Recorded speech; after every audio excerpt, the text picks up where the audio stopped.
Assalamualaikum warahmatullahi wabarakatuh. Salam sejahtera untuk kawan baik. Salam menjernihkan pikiran dan menebar kebaikan. Kawan baik, setelah Mas Anies Rashid Baswedan berpasangan dengan Muhaimin Iskandar alias Caimin, disingkat Amin, ternyata ini memberikan dampak yang luar biasa kepada peta koalisi.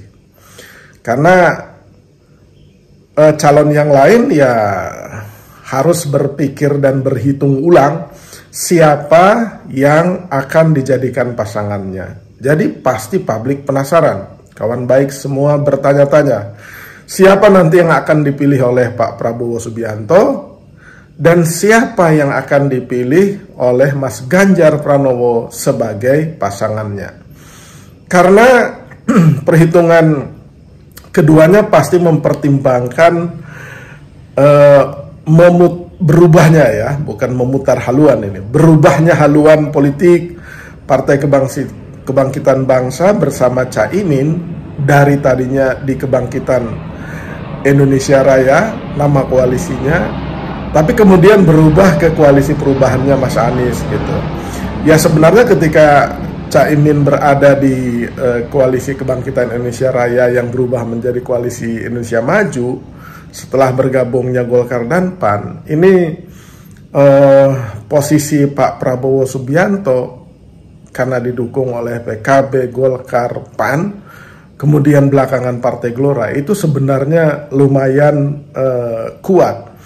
Misalkan di Jawa Barat itu bersaing ketat dengan Mas Anies Rashid Baswedan, kemudian di Jawa Timur juga bersaing ketat dengan Mas Ganjar, bahkan di beberapa survei Pak Prabowo itu mengungguli Ganjar, tapi di survei yang lain Ganjar mengungguli Prabowo gitu. Jadi tak bisa dipungkiri ya, ketika Caimin dan PKB-nya bergabung dengan Mas Anies, yaitu merubah konstelasi politik di internalnya Pak Prabowo, karena ia kehilangan salah satu basis terkuat terutama di Jawa Tengah dan Jawa Timur tuh, karena PKB itu nomor 2 ya,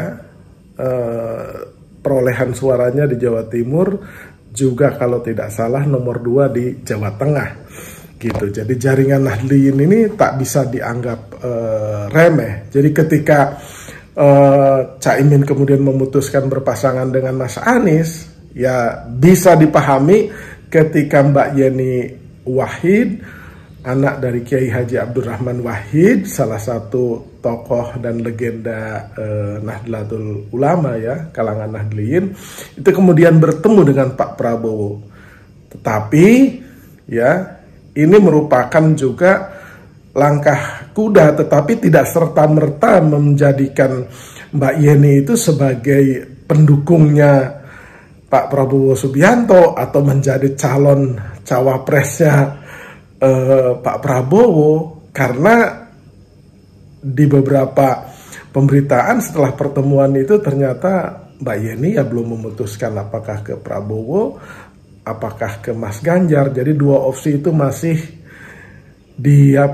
ditimbang-timbang. Tapi sebenarnya publik juga sekarang itu mulai cerdas. Jadi ketika orang melakukan manuver ke sana kemari itu publik itu bukannya happy gitu loh. Tapi kemudian loh kok ini tidak menunjukkan posisi yang jelas. Jadi publik itu sebenarnya sebagian besar lebih senang kalau sosok pemimpin itu menunjukkan sikap yang jelas terkait dengan arah koalisi. Nah di saku Pak Prabowo sebenarnya, kenapa Mak Caimin juga hengkang dari koalisinya Pak Prabowo ya, karena digantung, kalau istilah Bang Karni Ilyas itu digantung tanpa tali itu. Jadi di PHP-in selama 1 tahun, tidak ada kepastian Caimin jadi cawapres. Malah di beberapa kesempatan terakhir nampaknya peluang Caimin menjadi cawapres Pak Prabowo itu ya kecil sekali gitu. Malah muncul nama seperti Pak Erlangga Hartarto ya. Jadi kalau kita boleh menyebut, kemungkinan besar cawapresnya Pak Prabowo itu ya kalau dari internal adalah Pak Erlangga Hartarto yang masih mencoba ngotot untuk menjadi cawapresnya Pak Prabowo. Tapi kalau PAN itu nampaknya ketua umumnya Pak Zulkifli Hasan itu sepertinya legowo tidak menjadi cawapres tapi mendorong Erick Thohir gitu. Nah, di luar nama Erlangga Hartarto dan Erick Thohir, ada nama Gibran Rakabuming yang mungkin para sponsornya ini menunggu kondisi boleh nggak Gibran dicawapreskan sambil menunggu keputusan MK gitu. Sebenarnya mutusin perkara usia itu kan sebenarnya mudah saja, tapi ditunda terus oleh MK sampai melihat mungkin posisi dan kondisi politiknya pas nggak nih kalau mengeluarkan keputusan, baik itu menolak maupun menerima. Yang kalau menerima itu artinya batas usia cawapres itu turun dari 40 menjadi 35, dan itu memberi kepastian kepada Gibran bisa menjadi cawapresnya Pak Prabowo tuh. Tapi tidak semudah itu, karena itu akan memberikan kompleksitas juga yang jauh lebih besar, terutama terhadap sosok Pak Jokowi yang nanti kemudian dianggap memaksakan anaknya menjadi cawapres, dan publik dengan mudah memberikan judgement bahwa MK ini udah masuk angin, apalagi ketua MK-nya ya iparnya Pak Jokowi. Jadi itu semudah itu masyarakat membacanya.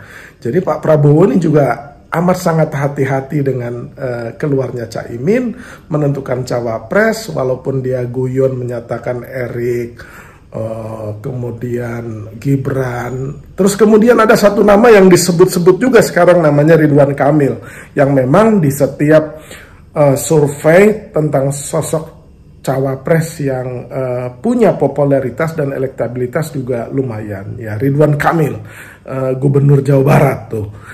Nah Ridwan Kamil ini juga jenis kelaminnya belum jelas, apakah dia berminat ke Pak Prabowo ataukah berminat ke Ganjar Pranowo, ya. Disebut-sebut sekarang menguat katanya di kubunya Ganjar Pranowo, padahal Kang Emil ini, ya, nama aliasnya Ridwan Kamil, itu sudah menjadi wakil ketua umum Golkar gitu.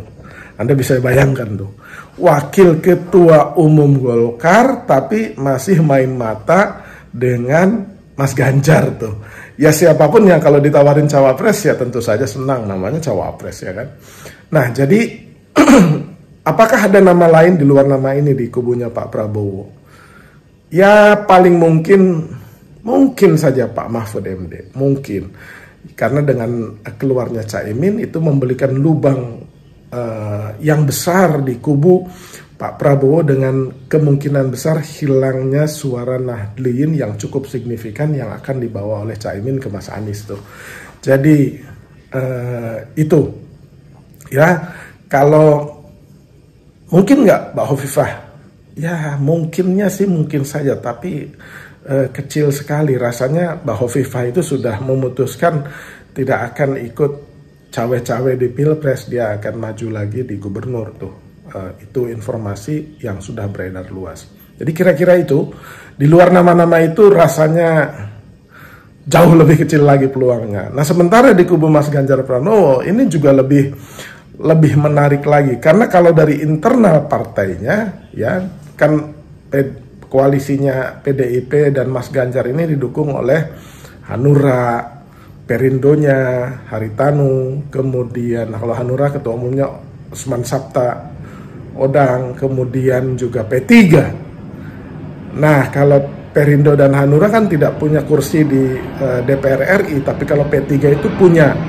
Dan kansnya siapa yang dari internal koalisi itu, ya Sandiaga Salahuddin Uno juga yang menempati popularitas dan elektabilitas yang lumayan di beberapa survei tentang sosok bakal cawapres. Tapi persoalannya PDIP ini tidak menolak, ya kan, Sandiaga Uno, tapi masih ngulur waktu apakah ada opsi yang lebih baik daripada Sandiaga Uno. Nah siapa yang lebih baik ini?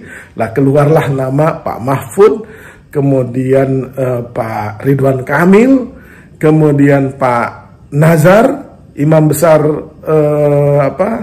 Istiqlal, yang juga Nahdliyin dari, kalau tidak salah, dari Sulawesi.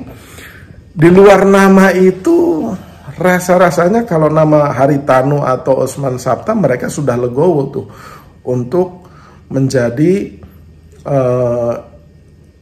cawapres gitu. Sama sekali tidak menunjukkan tanda-tanda yang ngotot. Kemudian kembali misalkan Hovifah, Ganjar, juga kecil kemungkinan gitu. Kemudian dulu ada upaya untuk memasangkan Ganjar dengan Erick Thohir, tapi rasa-rasanya PDIP itu, rasa-rasanya nih, analisa kita dari jauh, rasanya kurang serap dengan Erick Thohir ini kalau dipasangkan dengan Ganjar Pranowo.